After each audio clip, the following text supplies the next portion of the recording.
ലോകത്തിലെ ഏറ്റവും വലിയ ഗോൾഡ് പ്ലേറ്റഡ് ക്രസന്റ് ഉള്ള ക്ലോക്ക് ടവറാണ് മക്ക റോയൽ ക്ലോക്ക് ടവർ. ഈ ക്ലോക്ക് ടവർ നിർമ്മിക്കുന്ന സമയത്ത് സൗദി രാജാവിന് ഒരു സ്പെഷ്യൽ റിക്വസ്റ്റ് ഉണ്ടായിരുന്നു.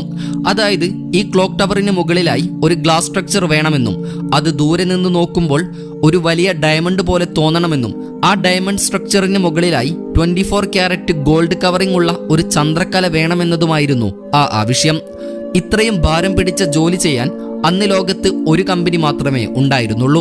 അതായിരുന്നു ഫേമസ് ജർമ്മൻ കമ്പനി ആയിട്ടുള്ള റിവ GmbH. പക്ഷേ ഈ കമ്പനിയുടെ എഞ്ചിനീയേഴ്സും ഇതിന്റെ ഓണറുമെല്ലാം മുസ്ലിം മതവിശ്വാസക്കാരല്ലായിരുന്നു.